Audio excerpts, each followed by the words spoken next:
If you're struggling with waking up in the middle of the night, having trouble falling asleep, or feeling exhausted, your sleep issues could be connected to your fertility. Poor egg quality, low AMH, and diminished ovarian reserve are often linked to imbalances in blood sugar, stress hormones, and inflammation. In this episode, we're going to dive into how functional medicine and functional nutrition, including our Fab Fertile Method, can help improve sleep, support ovarian health, and optimize your fertility naturally. Let's go. Welcome back. I'm Sarah Clark, founder of Fab Fertile. For over a decade, my team and I have helped hundreds of couples improve their chances of pregnancy success, whether naturally or through IVF. We specialize in supporting those with low AMH, high FSH, diminished ovarian reserve, premature ovarian insufficiency, and recurrent pregnancy loss through functional lab testing and personalized fertility strategies. Today, we're digging into poor sleep and why this is connected with poor egg quality. This episode is for you as if you have diminished ovarian reserve, poor egg quality, or low AMH. You struggle with waking up in the middle of the night, falling asleep, or feeling exhausted. You want to understand how hormone imbalances, blood sugar issues, and stress impact both sleep and fertility, and you're looking for functional medicine strategies, including our Fab Fertile Method, to improve sleep, support ovarian health, and enhance egg health naturally. Thanks so much for listening. I'm so thankful that you're here. Make sure you hit subscribe or follow. And if you know someone else who's on the fertility journey, please share this podcast with them. Okay, so let's get into the episode. First one we see is blood sugar imbalance. This is something that we talk about in our clinical mastermind, and we meet weekly as a team, which includes our OBGYN with a functional medicine background. We have functional nutrition practitioners and fertility mindset coaches, really taking a deep dive into your health, and we're taking a collaborative approach. It's not just one person that knows everything. We all look at it. We can come at it with a different point of view. And so we see blood sugar imbalance as a theme, but with diminished ovarian reserve, with premature ovarian insufficiency, with low AMH or high FSH, and this can impact your sleep. So if your blood sugar is dropping too low overnight, the cortisol and your adrenaline can spike, and that's going to wake you up. And so eating too many refined carbs or sugars, there's a reason diabetes is on the rise here. People are taking a whole bunch of metformin, and maybe they are to be able to prevent it.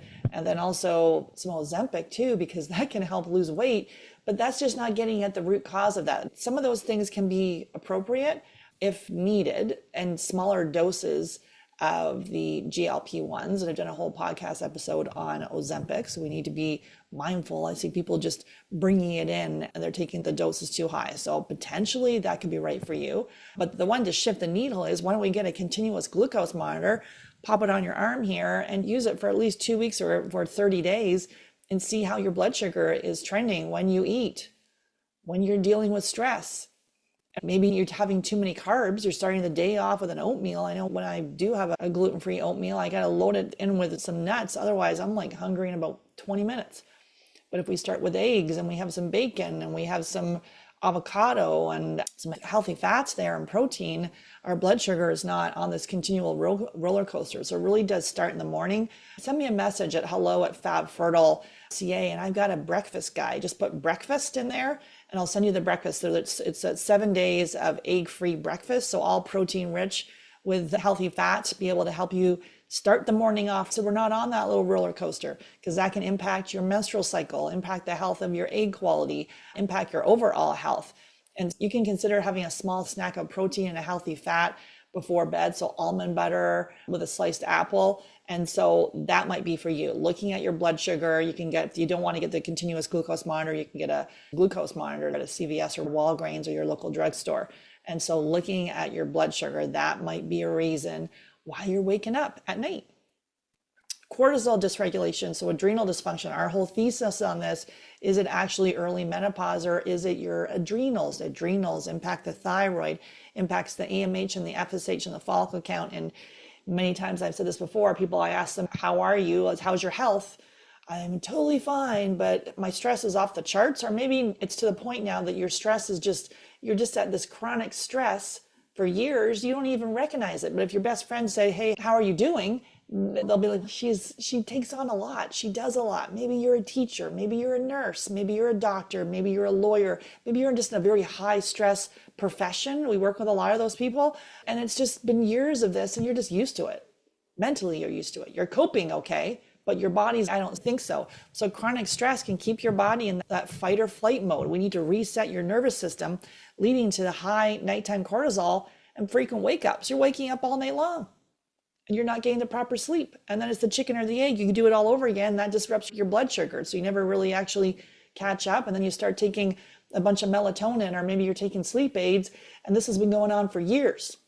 So you can consider supporting the adrenal, some stress management, some meditation, looking at the Calm app or Headspace, deep breathing. Othership is another good for some deep breathing, some breath work, gentle yoga. So hatha or yin or restorative, slower. You can consider some adaptogen herbs such as ashwagandha or a cortisol manager. You can have that before bed to be able to keep things calm. So if you're the kind of person that's type A, you keep going, you feel pretty good, but your sleep is maybe not the best, looking at those strategies can be helpful, and we need to dig deeper, right? So if you've done the retrieval, you've done the transfer, and nothing's worked, it's not about you taking more melatonin. We need to look at the root of this and really work on your sleep. Another one we don't actually think about is gut dysbiosis. So gut infections and inflammation. As a poor gut health can trigger inflammation, and that can disrupt sleep. Sometimes the bacteria is more awake at night. So an overgrowth of bad bacteria, parasites, fungal issues can lead to nighttime cortisol spikes. And so we need to be able to, first of all, address this with testing, looking at the DNA of your stool. We like the GI map test. Check out a whole podcast episode I did on that, deep dive into the GI map, and really address those infections, do a protocol. I really caution you just doing one test. That's not going to give you the full solution. We start off by doing food, stool, and genetic testing, different than that karyotyping you're doing at the fertility clinic. We're diving deeper, plus looking at your blood chemistry for both you and your partner and the semen analysis. See people doing these one-off tests to do this one-off protocol. It doesn't work. The person doesn't specialize in fertility, and you just threw money in the garbage. So just be very careful of this. Oh, I'm just going to do this one thing here. It's a multifactorial approach here. And really, when you do it that way, that's going to fast track it. The fast track is not you rushing to IVF. That is there when you've got the data, you've looked at your blood work, you've looked at the testing, you've addressed the fact that your sleep has sucked for years, or maybe it's just been off for the last couple years. And so for you, could it be a gut dysbiosis, inflammation? So you can consider probiotics. That's one of our foundational supplements we use. Looking at some fiber-rich foods if you're just not getting enough fiber. Gut healing nutrients such as L-glutamine or bone broth, zinc, collagen can be helpful. Other things we see is liver detoxification. So the liver detoxifies most actively around 1 to 3 in the morning. So maybe you're waking up at that. And it could be sluggish due to toxins, maybe all the environmental toxins you're exposed to in your cosmetics, in your cleaning products. You've got that poor diet. You've been eating ultra processed foods, fast foods. I did it. I did this for years. And so it's not about blaming yourself. It's about starting to then eat the lean protein, the grass-fed meat, the wild caught fish, the organic poultry. And we slowly start making these changes, or do it fast and do the elimination diet and giddy up. And maybe you have nutrient deficiencies. You're just not absorbing any nutrients. And this may wake you up. So that sluggish liver. So do things that can support the liver, such as cruciferous vegetables, broccoli and kale. Make sure that they're cooked. If you do have a thyroid issue, we do see thyroid issues with a lot of people we work with. Milk thistle, dandelion tea can be helpful. You can do Epsom salt baths as well, or Epsom foot soaks. Anything to help support the liver is key. And that might be why you're waking up. Magnesium deficiency. This is one of our foundational supplements that we use in our Fab Fertile Method. We start both you and your partner off by having magnesium glycinate. And so it can really help relax the nervous system. Someone once said, if you've got any health issues, just take magnesium, from digestive issues to neurological issues to if you've got leg cramps or eye twitching, PMS, if your PMS is very painful. Looking at magnesium glycinate, you can be careful of the citrate because then that can give you loose stools. And so it can help relax the nervous system, regulate your melatonin production. So deficiency can cause that restless sleep and waking up too early. So maybe it's magnesium that you're deficient in. So you can take the magnesium before bed. You can do it in divided doses. We have you do that. Do an Epsom salt bath, whole body. Or if that's too much, just do an Epsom salt foot soak. If you're watching a little show or reading a book, making sure that you're protecting yourself from the blue light there, the blue and green light that you're exposed to through your screens. And so magnesium deficiency, we see that a lot. Hormonal imbalance. So maybe you've got low progesterone. It can be common with diminished ovarian reserve and premature ovarian insufficiency. Maybe this is causing anxiety and disrupted sleep. So we're looking at your hormones using blood, and then we also look at using a fertility tracker with a Mira or a Nido. And then maybe you need to have some bioidentical hormones. This can be part of the solution. If you're having insomnia, night sweats, hot flashes, mood swings, maybe you do need to have some progesterone cream, so we can add that in. Sometimes we need to have the bioidentical hormones. And many times we're taking too low of a dose, or it didn't work. It made me feel worse. It could be too low. I have a list of over 120 different symptoms that low progesterone could be a reason, which is anything from digestive issues to mood issues to sleep issues. It could be a progesterone issue and it could be low. And so you can take progesterone into pregnancy. So is it low? Maybe you've got estrogen dominance. That can contribute to sleep issues. We also see people that have low estrogen, but related to progesterone, it could still be high. So is that the issue?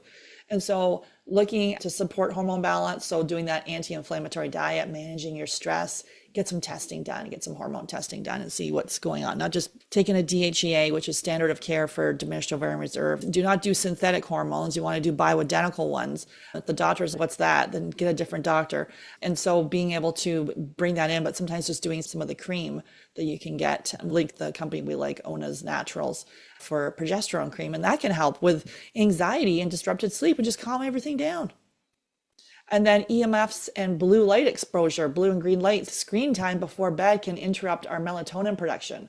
So melatonin, you can take it, but why don't we just do the blue light blocking glasses? I have these little red glasses, and it's almost like you're at a little campfire. I think a lot of us have heard about the blue light blocking glasses. They have them for the day, more of a yellow tint. At night is red.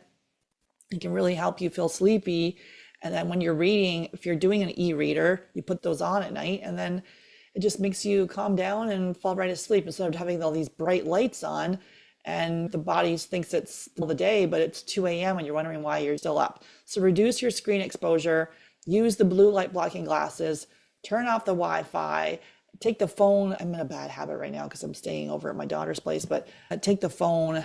Don't charge it beside your head. So I have been doing that. It's not good. But you definitely make sure it's on speaker and not putting it to your ear.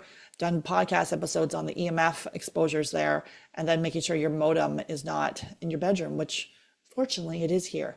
But we need to do the best we can. It's not about perfection, and be able to really reduce the screen exposure, putting your phone on night mode. And then if you're watching TV or on your laptop, putting on those blue light blocking glasses.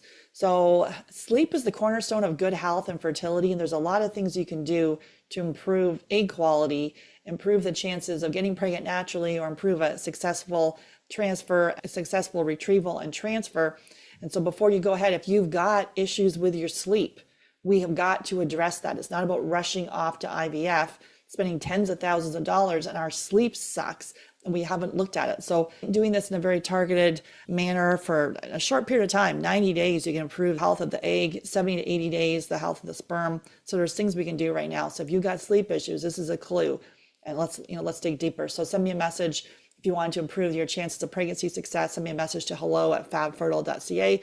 Put the subject line fertile, and then we'll come up with a plan to improve pregnancy success for you. Take care.